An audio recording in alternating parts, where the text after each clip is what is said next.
Saúde! Eu sou o Vitor Camejo e esse aqui é o Jornal de Casa, um jornal que, quando é feito na casa dos meus pais, parece que é um programa da Rede Vida. Vocês não acreditam, eu vou deixar o loginho da Rede Vida aqui, ó. Viu? Quase 2 semanas sem Jornal de Casa, sim, as pessoas estavam falando, meu Deus, Camejo, não sei o que está acontecendo no mundo sem você aqui. Vamos lá, vamos fazer um resumão aqui da segunda parte da CPI. Mais uma coisa muito importante está acontecendo no Brasil, certo? Vamos começar a tentar deixar tudo em ordem, mas antes disso, antes da gente começar, você já sabe, se inscreve no nosso canal, deixa o seu joinha, pode comentar o quanto você quiser e o mais importante de tudo, espalhe o nosso Jornal de Casa para a galera que ainda não conhece, porque é assim que a gente aumenta o tamanho do nosso Camejoverso. E se você quiser se tornar um apoiador, um mantenedor do nosso canal, um mecenas, é muito fácil, é só você se inscrever no nosso Apoia-se, cujo link está aqui embaixo. Está rolando agora o No Limite do Camejoverso, está uma disputa muito animada, muito acirrada, todo mundo ali no limite da paciência com o apresentador. Sim, entrando no nosso grupo de apoiadores, você ganha acesso exclusivo ao nosso maravilhoso grupo do Telegram. Sim, senhor, essa comunidade incrível que inventa o seu próprio reality show.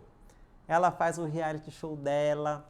Se liga também no meu Instagram para notícias diversas, como por exemplo, agora no dia 19 de junho, vou estar em Florianópolis para um show maravilhoso, no sábado, 19 de junho, no Floripa Comedy Club, num show que a gente já adiou 5.000 vezes por conta desse micróbio desgraçado. Vamos ver se vai dar certo agora. Então conto com você, morador de Florianópolis, manezinho da ilha, para fazer essa ilha sorrir. Mas eu vou começar o programa de hoje comentando uma coisa que me deixou lisonjeado, né? Que é assim, agora são 55 edições do Jornal de Casa, 55 vezes em que eu apresentei um jornal de barba, né? Nunca outro apresentador tinha aparecido de barba. Essa semana quem que apareceu de barba? Né? Podia ter dado crédito, né, William? Pelo menos. Certo. Depois vai ser o quê? Vai ficar careca também, William? Hã? É difícil. Ele falou que só vai tirar a barba quando se vacinar. Aqui no Brasil. Eu achava que eu que fazia piada boa, né? Vai ficar assim, ó. Mas vamos falar de coisa boa? Índia. Um país que precisa de 330 milhões de divindades para cuidar desse tanto de gente. E eu não inventei esse dado. A Índia realmente tem 330 milhões de divindades diferentes. Num país que tem um problema muito mais grave do que isso. Porque tem muita divindade e muito pouco banheiro. Sim, senhor, 25% da população indiana simplesmente não tem acesso a uma boa privada. Para dar um belo barrão. Os últimos dados do Banco Mundial de 2017 mostram que 25% da população indiana simplesmente não tem onde fazer cocô. Isso dá 340 milhões de pessoas, é mais do que toda a população brasileira, cagando na rua. Isso é um problema tão grave que fez a Unicef fazer campanhas como essa. First thing in the morning, what do I see? A pile of shit staring at me. I close my eyes, I step away. No matter where I go, there's no getting away. Porque na Índia, o problema número 1 é o número 2. Agora, imagina um país com essas condições sanitárias tendo que lidar com a pior pandemia do século. Na verdade, durante boa parte da pandemia, a Índia ainda conseguiu se sair melhor do que o Brasil, graças ao lockdown mais restritivo de todo o mundo. Foram 1 bilhão de pessoas num lockdown absoluto. Foi uma coisa de louco, que inclusive morreu gente por causa do lockdown, de verdade. Porque esse cara aqui, o premier da Índia, o ultranacionalista Narendra Modi, parça de Bolsonaro, parça de Jair do Vigor, certo? Ele anunciou um lockdown com 4 horas de intervalo para as pessoas se prepararem. Teve gente que morreu porque não conseguiu voltar para casa porque ele simplesmente cancelou os ônibus. E aí vieram os festivais religiosos na Índia, patrocinados pelo partido ultranacionalista hindu do Narendra Modi. E vieram os festivais religiosos, vocês sabem muito bem, a religião é uma coisa muito importante para os indianos. E aí os médicos todos falaram, pelo amor de Shiva, não saiam de casa. E os indianos fizeram isso. A congregation of millions for this once in 12-year Hindu festival of the Mahakumbh. Devotees have descended from all parts of the country on the banks of the river Ganga for a holy dip. All this amidst a raging pandemic. Tchau, preguiça! Tchau, sujeira! Adeus, cheirinho de suor! Porque o corona faz tu perder o olfato. Depois desses dias, a Índia passou a ter a maior quantidade de casos diários do mundo. A coisa ficou tão desesperadora por lá que novas variantes malucas começaram a surgir. Um fungo doido começou a dar na cara das pessoas e fazer elas perderem os olhos e às vezes o osso da mandíbula, um negócio que nem Resident Evil conseguiu fazer. A coisa ficou tão doida que, como vocês sabem também, as vacas são animais sagrados na Índia. E numa medida desesperada e com muita religião no meio, os indianos começaram a fazer o quê? Começaram a passar bosta de vaca no corpo inteiro, numa tentativa de se curar ou prevenir do coronavírus. Bosta de vaca no corpo. De repente, o cloroquina nem tá tão ruim, né? Mas a cloroquina até... merda de cloroquina, eu acho que eu... Mas sim, eu nem acredito que eu vou dizer isso, mas a humanidade chegou no dia em que os médicos tiveram que chegar para pessoas e seres humanos e falar: gente, não passa merda no corpo, porque não dá. Não cura passar bosta no corpo. E aí, no início de maio, a Anvisa pediu para que o governo proibisse a entrada de pessoas vindas da Índia para cá, por conta da variante. O governo demorou 10 dias para responder o pedido, não fez absolutamente nada, por 10 longos dias. E no final desses dias, eles finalmente tomaram uma atitude e proibiram pessoas que vinham da Índia a turismo. Mas o transporte de cargas não foi afetado por essa medida. E adivinha o que tinha nesse cargueiro aqui? Adivinha? O pessoal da Vigilância Sanitária abriu a porta e tinha uma variante lá. Namastê. Bem-vindos ao meu humilde navio. Adorei São Luís. Além disso, um brasileiro veio da Índia, deu um rolê por lá, pelo aeroporto de Guarulhos, fez um teste no aeroporto, depois foi para o Rio, sem esperar o resultado do teste. O teste deu positivo e é assim que agora o Brasil consegue fazer até batalha Pokémon com tanta variante que tem disputando já espaço aqui no Brasil. Tudo isso enquanto a gente teve mais 2 semanas maravilhosas de CPI da Covid, esse grande reality show brasileiro, onde a imunidade não existe porque ninguém comprou vacina. Teve, por exemplo, o nosso maravilhoso Forte Chanceler, né? Aqui, Ernesto Araújo, que teve uma participação maravilhosa. Vocês sabem que aqui, o Jornal de Casa é um grande admirador desta grande pessoa, certo? Assim, em uma palavra, desenvoltura. Moleque desenrolado. Sabe falar, comunica bem, certo? E pô, não tem resumo melhor que eu possa fazer aqui que supere o resumo feito pelo Maurício Ricardo, da participação do Ernesto Araújo. Muito obrigado, senador.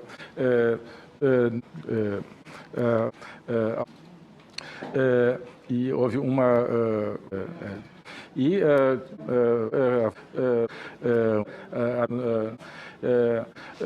políticas. Parece a gente no stand-up quando a gente esquece o texto. E fica... Ele estava tão constrangido, parecia um episódio dublado de The Office. Um negócio horroroso. E ele mentiu pra caramba, falou que nunca causou nenhum tipo de constrangimento, nem desentendimento com a China durante toda a gestão dele no Ministério das Relações Exteriores. E eu acredito, né? Afinal de contas, quem que consegue brigar com um bebê desses? Olha essa carinha. E a galera também pega no pé, entendeu? A galera é um pouco injusta, acho que pesa um pouco a mão. Por exemplo, a senadora Cátia Abreu, do Tocantins, ficou putaça com o Ernesto, só porque o Ernesto Araújo, quando foi mandado embora, saiu dizendo aí que ela estava fazendo lobby a favor das empresas chinesas para pegarem o 5G aqui no Brasil. Né? Ela ficou sentida, né? Ficou chateada. E aí tratou ele assim. O senhor deve desculpas ao país. O senhor é um negacionista compulsivo, omisso. O senhor no MRE foi uma bússola que nos direcionou para o caos, para um iceberg, para o naufrágio. Bússola que nos levou para o naufrágio da política internacional, da política externa brasileira. Foi isso que o senhor fez. Isso é voz unânime dos seus colegas no mundo inteiro. O alívio que tiveram quando Vossa Senhoria de lá saiu, presidente. O Ernesto achou que nunca mais ia ver ela de novo, cara. Saiu falando merda. Foi exatamente quando tu tá no trânsito, alguém faz uma merda no trânsito, tu vira e fala: seu desgraçado, filha da puta. Na hora que tua mãe morra, seu desgraçado. Aí tu passa, o sinal fecha lá na frente e o cara para do teu lado aqui. Fechando o vidro, assim. A Cátia tratou o Ernesto Araújo igualzinho o irmão dela tratava os funcionários da fazenda dele. E sim, o irmão da Caixa Abreu foi condenado por exploração de trabalho escravo. Já. E ela já ganhou o prêmio do Greenpeace de Miss Desmatamento, enquanto era relatora da chamada PEC da grilagem. E o filho dela também, em outra fazenda de eucalipto da família, também já foi considerado o deputado campeão em área desmatada de forma esquisita. Ô família, meu irmão. É por isso que ela tratou o Ernesto Araújo tão mal assim, porque, pô, vê uma cara de pau, já quer derrubar. Já.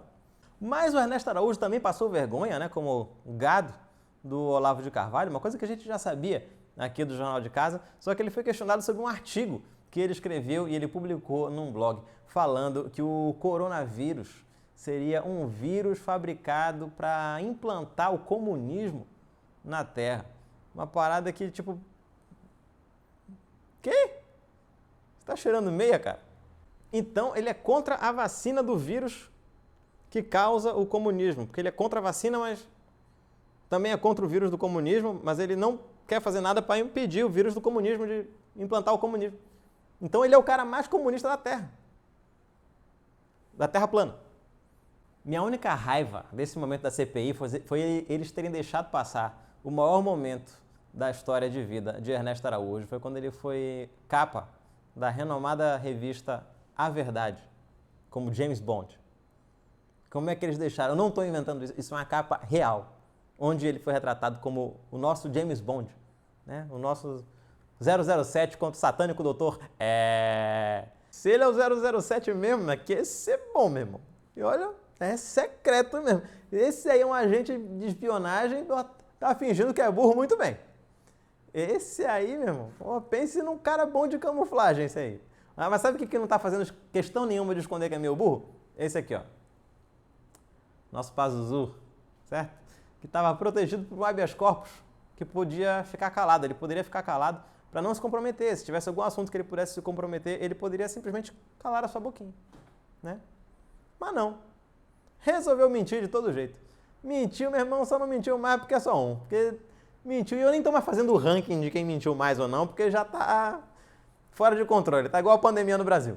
O Pazuello quis se sacrificar pelo governo exatamente igual o Tony Stark fez no final do Vingadores, sabe? Quando ele estala o dedo assim. Ele só não fez exatamente igual porque é muito difícil você estalar os dedos com a mão suja de sangue, né? Então, meu irmão, se o Pazuello amasse o Brasil, que nem ele ama o presidente, porra, a gente ia ser a Nova Zelândia, bicho. Eu sei que foi difícil. Mas o pessoal estava até tranquilo com as mentiras dele, até o ponto em que ele resolveu dizer que Manaus só ficou sem oxigênio por 3 dias.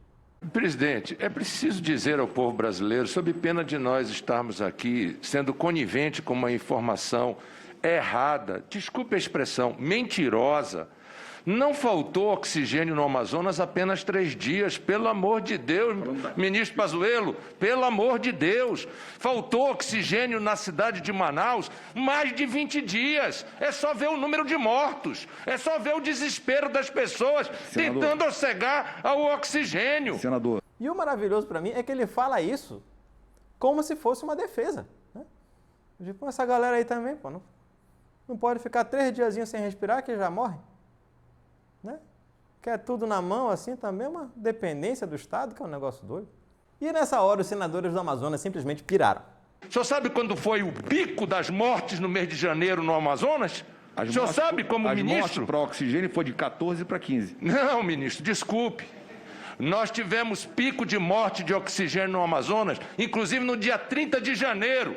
No dia 30 de janeiro. Sabe quando chegou a carga de oxigênio que o senhor mandou do Ministério da Saúde para Manaus? No dia 24 para o dia 25. Para vocês terem uma ideia, só para proteger o Bolsonaro, o Pazuello abriu espaço para ser processado por prevaricação, improbidade administrativa, crime contra a saúde pública e falso testemunho. Esse é o cara que tu quer do teu lado na hora de fazer merda, entendeu? É aquele cara que você quer do lado ali para ele se sacrificar por você, né? Mas assim, podia se sacrificar sozinho, não precisava levar mais 400 mil pessoas junto, né? Mas, em determinado momento, a pressão sobre o Pazuello ficou tão grande que ele simplesmente passou mal, precisou de atendimento médico, desmaiou quase ali e ele teve a chamada síndrome vasovagal. Para quem não sabe, a síndrome vasovagal é a primeira síndrome que você aprende quando conclui o curso de debate do Flávio Bolsonaro. Eu acho que a Jandira Fegali tinha que estar presente toda vez na CPI da Covid só para ver se o Flávio desmaiava de novo. Só pra ver, ela é tipo a criptonita dele, assim, ela chega perto e ele... Na verdade, o Pazuello foi atendido pelo senador Otto Alencar, que também é médico. E nessa hora eu acho que o Otto Alencar perdeu uma grande oportunidade de chegar pro Pazuello e falar, ó, tá aqui, ó, cloroquina. Ele ia falar, não, mas a cloroquina não serve para mim, a síndrome vasovagal. Ah, agora o senhor confia na ciência, ministro? E aí o Pazuello teve que ser ouvido no outro dia. Foram mais 8 horas de depoimento. Né? Foram 8 horas num dia, aí ele passou mal. Ou seja, o cara tá tão desacostumado a trabalhar, moleque, passa 8 horas fazendo qualquer coisa, dá até pressão baixa. Até teto preto no homem. O cara tá, não tô acostumado, gente. Ah, não tô passando mal, gente. Tô acostumado, não. Vou fazer o quê? Parece crossfit, mas é só trabalho. Alguém ia ser reprovado no teste físico do Exército hoje, hein? E para efeitos aqui do nosso resumão da CPI até agora, esta grande revisão de cursinho, que é o Jornal de Casa, eu vou chumbar aqui nesse momento o segundo depoimento do Pazuello, o segundo dia, com o depoimento da Mayra Pinheiro, secretária do Ministério da Saúde, também conhecida como Capitã Cloroquina. Porque os dois depoimentos giraram em torno de um tema muito importante e que vai ser central para o relato final dessa CPI. Eu estou falando aqui do Tratikov, que é um aplicativo que foi desenvolvido pelo Ministério da Saúde e que era usado para avaliar e tratar pacientes de coronavírus. O paciente chegava lá, informava os seus sintomas para o aplicativo e o aplicativo dizia que doença que era e que medicamentos ele deveria tomar. Ou seja, o governo brasileiro basicamente desenvolveu o Google. Esse aplicativo era basicamente a mesma coisa do que tu te consultar com o RoboEd. Lembra do RoboEd da Petrobras? Podia aparecer até no quadro Que Fim Levou, do Milton Neves, né? O RoboEd aí, rapaz, da Petrobras, que fim levou? Agora tá receitando cloroquina para bebê. Sim, senhor, o Tratikov, ele receitava cloroquina até para bebê. E o Pazuello falou que isso aconteceu porque o aplicativo ainda não estava pronto para ser usado e só foi lançado graças a um hacker que invadiu e lançou o aplicativo para as pessoas. Para a sorte de vocês, o Jornal de Casa tem aqui com exclusividade. Bota exclusivo, minha filha. Bota exclusivo aí. Bota exclusivo aí. Que a gente tem com exclusividade esse hacker. E hoje a gente lança aqui em primeira mão, né, o estado do Amazonas é o primeiro estado do Brasil que recebe o aplicativo Tratikov. Esse aplicativo foi desenvolvido pelos técnicos de uma das secretarias do Ministério da Saúde e ele tem como objetivo criar, adaptar um algoritmo já publicado cientificamente através de um trabalho de pesquisadores e cientistas brasileiros que cria uma pontuação com forte valor preditivo para dizer que pacientes a partir de sintomas e sinais clínicos, tem a Covid-19. Esse foi o vídeo do lançamento oficial do aplicativo Tratikov, que foi feito em Manaus. Sim, e isso é muito importante para a CPI, porque reforça a teoria de que o governo usou Manaus como balão de ensaio para aplicar a teoria da imunidade de rebanho. E essa tese está ganhando muita força, inclusive na imprensa internacional. Essa semana saiu um artigo do New York Times falando sobre isso, de que o Bolsonaro está deliberadamente aplicando a teoria da imunidade de rebanho e as cobaias foram os manauaras. Resultado, não aconteceu a imunidade de rebanho, o que surgiu foi a variante brasileira. Quem já tinha chegado a essa mesma conclusão, como a gente já viu aqui no Jornal de Casa, foi um time de pesquisadores da USP. E esse fato também foi denunciado pelo vice-governador de Manaus. Basicamente, ela diz que o governo está aplicando a ideia de imunidade de rebanho para todo mundo, deixando deliberadamente o vírus circular. Por isso que as vacinas não foram compradas, por isso que ninguém se importa, porque ele quis que o vírus se espalhasse e que a contaminação fosse o jeito do Brasil conseguir imunidade, mesmo sabendo que isso custaria, em média, segundo os cálculos dos especialistas, 1.400.000 vidas. Ou seja, essa galera é doida, meu irmão, doida, varrida. E o pior é que o depoimento da Mayra Pinheiro fez com que a CPI pudesse resgatar momentos como esse. Tínhamos que, no início da doença, deixar isolados os nossos idosos, as pessoas de grupos de risco e, garantidos os equipamentos de proteção individual, deixar que as nossas crianças frequentassem as escolas, deixar que o comércio, a indústria, os estabelecimentos comerciais funcionassem com as orientações de distanciamento social. O que nós criamos mantendo todas as pessoas em casa, naquelas cidades que até por medidas coercitivas agiram como legisladores em estados de exceção foi causar mais pânico na sociedade e nós atrapalhamos a evolução natural da doença naquelas pessoas que seriam assintomáticos, como as crianças, e que a gente teria um efeito rebanho. Mas espere, tem mais! Se você achou que isso era maluquice suficiente, saiba que a Mayra Pinheiro, no depoimento dela na CPI, admitiu na Comissão Parlamentar de Inquérito do Senado Brasileiro, na cara do Brasil, ela admitiu que ela realmente achava que tinha um pênis na porta da Fundação Oswaldo Cruz, no Rio de Janeiro. A Fiocruz é um órgão ligado ao Ministério da Saúde, que é mantida com recursos do Ministério da Saúde e trabalha contra todas as políticas que são contrárias à pauta deles de minorias. Tudo deles envolve LGBTI, eles têm um pênis na porta da Fiocruz, todos os tapetes das portas são a figura do Che Guevara, as salas são figurinhas do Lula livre, Marielle vive, então é um órgão que tem um poder imenso, porque durante anos eles controlaram a senhora pensa a mesma coisa ainda da Fiocruz? Esse áudio foi uma resposta a um colega, não foi agora, enquanto estou secretária de governo, e houve um vazamento. Nessa época, isso era constatação, senador, de fatos. Eu acho que o papel dessa instituição de excelência é... Em algum momento da história da Fiocruz teve um aparelho reprodutor masculino na porta? Sim. Não, ela falou tênis. Não, senhor. A única explicação possível foi ela ter confundido com o pênis o símbolo da Fiocruz, que fica na porta da Fiocruz, que é nada mais, nada menos que o desenho de uma das torres da Fiocruz.